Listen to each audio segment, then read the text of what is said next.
I went on that AIPAC trip. I went on subsequent trips, and there is an actual downward pressure from the leadership and even the committee chairs. Like if you're on the Foreign Affairs Committee, if you're on the Armed Services Committee, if you're on the Intelligence Committee, there's like an expectation that you go there in some sort of like, I don't know, congressional Hajj.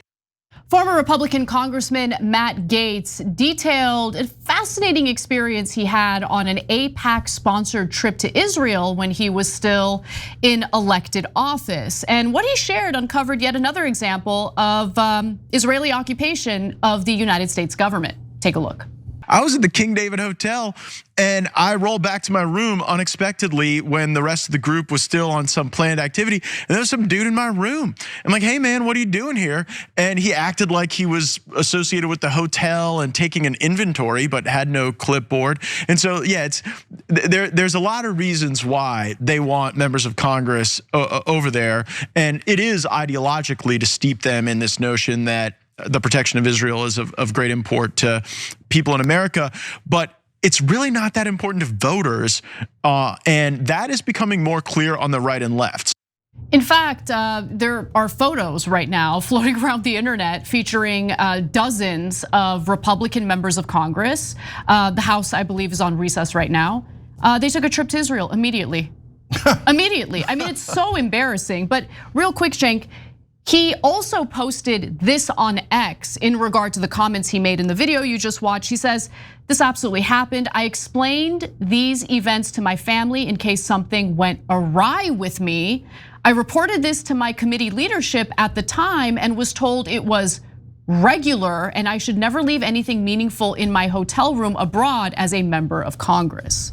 Yeah. Because it's just accepted that like the Israelis spy on Americans, members of the American government. I mean, Ted Cruz in that wonderful smackdown interview with Tucker Carlson even admitted, yeah, the Israelis spy on us, not a big deal. I like it, keep doing it, keep abusing us. Yeah, so I don't think they're our ally. Come on. So, okay, let's break this down a little bit. So, do I believe that they would be bugging the hotel rooms and maybe the material that the Congress people brought with them so that they could have the bugs when they go back home, so that they could spy in on them, maybe catch them doing some sort of affair, etc., or any kind of damaging thing like that? Obviously, if you think that Israel is so pure and moral that their Mossad would never do that. They'd never even contemplate it because they care so much about the well-being of America and other human beings that they're the one spy agency that definitely wouldn't do it. You're ludicrous. I mean, probably you're biased and you can't see straight. Or naive. Or you're like the most ignorant person in America and you've been watching CNN your whole life. And you're like, oh my God, aren't they more moral than everyone else? No, obviously as this genocide has proven, they are way less moral than other governments. In fact, they're one of the most immoral governments of my lifetime. So would they spy in on American congressmen that go there and say, of course they would. Of course, look, Tom Massey said we all have Israeli handlers or what he called babysitters. Well, we have that video. Yeah, let's show you that video and then I'll come back and tell you how I don't think Israel is our ally. I think there's some chance they're our enemy. Everybody but me has an AIPAC person. What's that mean, an AIPAC person? It's like your babysitter, your AIPAC babysitter, who is always talking to you for AIPAC. They're probably a constituent in your district, but they are, firmly embedded in AIPAC. And every member has something like this? I don't know how it works on the Democrat side, but that's how it works on the Republican side. And when they come to DC, you go have lunch with them, and they've got your cell number, and you have conversations with them. So I've had that's absolutely crazy. I've had 4 members of Congress say, "I'll talk to my AIPAC person," and it's literally what we call them, my AIPAC guy. I'll talk to my AIPAC guy and see if I can get him to, dial those ads back. And I mean, you're telling me that our government isn't occupied right now? You're telling me it's not occupied, come on. So Marie Newman on the Democratic side, she said it on the show here, you can check it out on YouTube, was a Democratic congresswoman from Illinois. She votes against Israel once, okay? Members of her own party pull her aside and say, that's it, we're pulling all your money. How dare you vote against Israel, they said. sitting US congressmen. They're not congressmen from Tel Aviv and Haifa, okay? And they said, we're gonna pull all your money, and then on top of that, we're gonna spend millions against you. And because you voted against Israel this one time, we're gonna eliminate you. And by the way, they did. They pulled all of her money, they spent about $4 million against her, and she lost. Okay, now when they spend that money, they don't go into her district in Chicago, near Chicago, and go, oh, you know what, Marie Newman has been disobedient to Israel. No, they make up stuff about you, right? And so all the people that have dissented against Israel have had their character assassinated in different ways. They're going after Marjorie Taylor Greene right now, making up lies about her funding. And by the way, she remains undeterred, doesn't care about their attacks. She, in fact, posted over the weekend, good morning to all Americans who agree that our country should not be controlled by foreign lobbyists. I hope you have a wonderful day. Obviously, she's talking about AIPAC there. And I commend her for holding strong on this issue because it is important for her to prove that she's not lying when she says she's America first. Yeah, so now back to going to Israel like Matt Gaetz was discussing. If you're a US congressman, you go to Israel, you ought to have your head examined. Why? Why do you have to go to, what a weird thing. Like you come into office, oh, you have to go to the Czech Republic. You have to go to Malaysia and you have to kiss their wall and put on their garb. Why? Like I got nothing against Czech Republic or Malaysia, but why do I have to do that? And I'm forced to bow down to this government. I'm forced to listen to their BS propaganda and then maybe have my room bugged. Why am I forced to do all of these things? And by the way, here's a whole boatload of money. If you support us, you get millions of dollars in campaign contributions. If you don't, we'll spend $4 to $6 million against you. By the way, not just Marie Newman, Nina Turner, Andy Levin, Jamal Bowman, Cori Bush.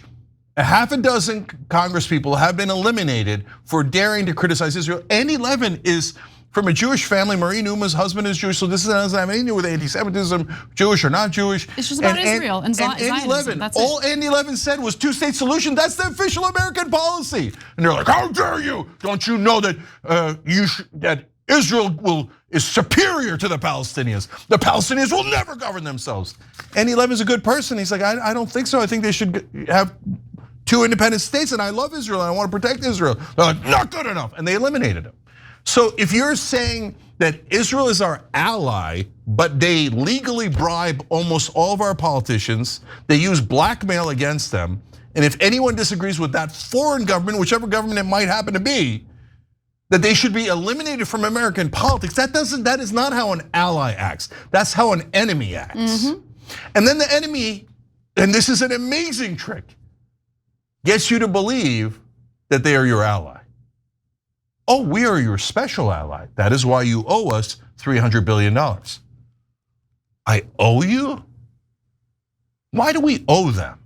We owe them because they're our special ally, or that's how someone who has great disdain for you takes $300 billion out of your pocket and then tells you, I'm entitled to it, and I'm entitled to another $300 billion. And there's nothing you could do about it. I control all your politicians, but you're not allowed to say that. You're not allowed to say things that are true. Wait, if I'm not allowed to say things, even though there's a First Amendment in America, doesn't that prove you're controlling us? Yeah, that our government, our country is occupied by the Israelis. And look, I get that some people like Ethan Klein get very chapped about that, but address the substance of what we're saying. Address the substance. And I don't know when Ethan lost his mind. I mean, he totally did. And go ahead and attack if you want. But how about you just try to attack the substance of the argument? Because he's, by the way, under the assumption that no, the top foreign lobbyist in the country, the lobbyist that has spent the most, is associated with Qatar. Okay, nonsense. I'll just address this real quick. I don't know anything about Ethan. All I know is he was for the 2-state solution. That was a perfectly reasonable thing to be in favor of. And now apparently he's become a zealot who's founding anti-Semitism everywhere. Is anti-Semitism in the room with us, Ethan? Okay, yeah, I know. Everybody's against you, everybody. No, the fact that Israel is now murdering tens of thousands of children is not the problem. No. It's that people are irrationally hating Jewish people. Nobody said Jewish people. We said Israel. You guys are the idiots saying, no, this genocidal maniacs in Israel represent all Jews. No, they don't. Stop saying that, you're doing great damage, okay? So anyways, Israel, you are not the boss of us. I know you are currently. And I know we are occupied, and now we all know how it feels to be a Palestinian. But you're not supposed to be the boss of us. And if you're trying to be the boss of us, by definition, you are not our ally. You are our enemy who is occupying us. And if you catch feelings over that, and you don't catch feelings about 61,000 dead people at a minimum, 25,000 dead children, the starvation of children, the murder of journalists, you don't care about that. And you care about theoretical anti-Israel bias, you're a terrible person. And you are our enemy. Okay, but I'm always honest with the audience. I'm anti-Israel. At this point, I wasn't before. At this point, I'm anti-Israel. How am I gonna be in favor of a genocidal regime and government? No, honestly, how can you be pro-Israel? How could you be pro-Israel? I mean, it's not like how could you? Seriously. It's not like we're permanently against the German people. The German people are human beings just like anyone else. But if in the middle of World War II you demanded that everyone be pro-Germany, that would be a maniacal position, absolutely, yeah. right? As Stalin was murdering 25 million people, if you said you have to be the pro-Russian government right now, you'd be like, wait, why? Why? I mean, I love the Russian people, but why do I have to be in favor of the Russian government as they murder all these people? But Israel has a special exception to everything. But if you point it out, anti-Semite. Yeah, get the hell out of here. No, in fact, I mean, look, if we're gonna do moral judgments, I find it deeply immoral to be a supporter of Israel at this moment. It is. So it's totally immoral. Like, you can call me whatever you want. I look down at you. Oh, I'll call you something. No. We're done with maniacal Israeli supporters calling other people names. Yeah, we're done with that era. Now we're in the era where we call you names, okay? And the name we call you has nothing to do with religion. It has to do with you specifically. If you're still a supporter of this maniacal genocidal government, okay? You're a terrible person. You're a hateful person. You're a racist against Palestinians. You're a bigot against Muslims and Christians.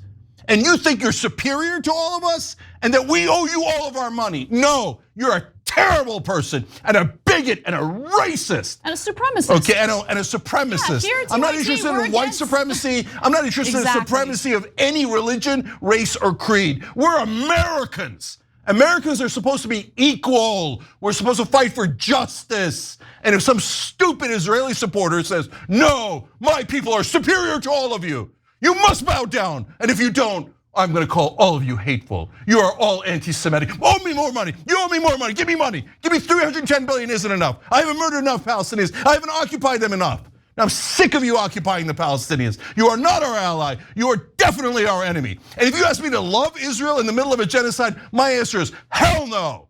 The exact opposite. Every time you ring the bell below, an angel gets his wings. Totally not true, but it does keep you updated on our live shows.